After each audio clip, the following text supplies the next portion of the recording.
Let's get to tax reform.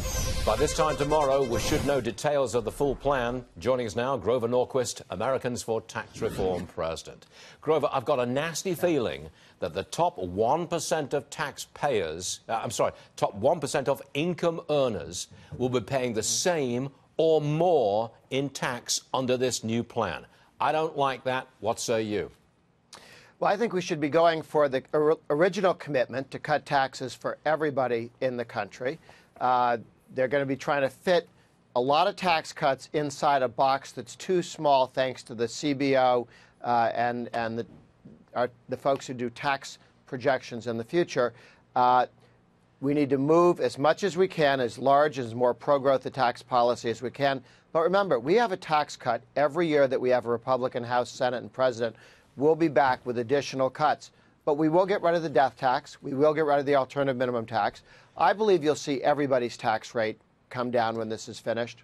So the current rate, top rate, 39.6%, you don't think that's going to stay? You think that's going, for sure? I think it's going. Well, we'll know tomorrow. There's a lot of jostling today as things get finished.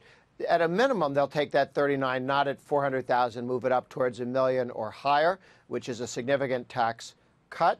But that rate itself, we need to move towards a single rate tax, not continue to have 4 or 5 different rates. What about the deduction for state and local taxes?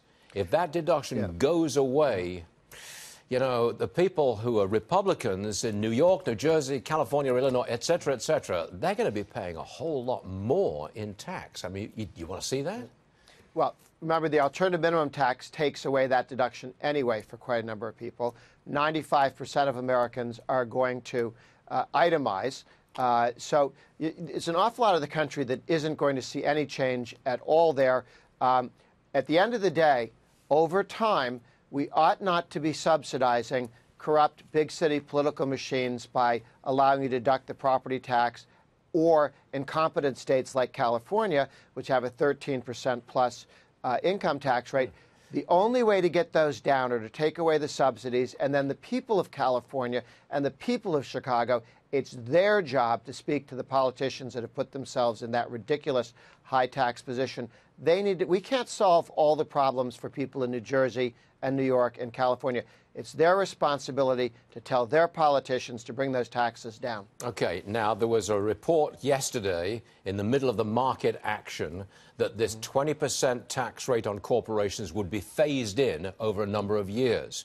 I spoke to Senator Grassley this morning. He said there was no talk about phasing in the Senate, and if there was, he wouldn't like it.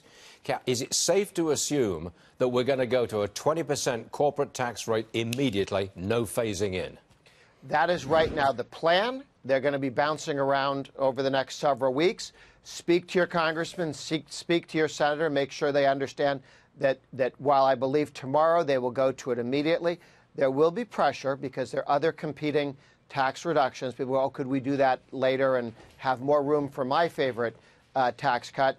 But tomorrow's plan should be at 20%, not a phase-in. It should be immediate. Very important economic growth. Okay.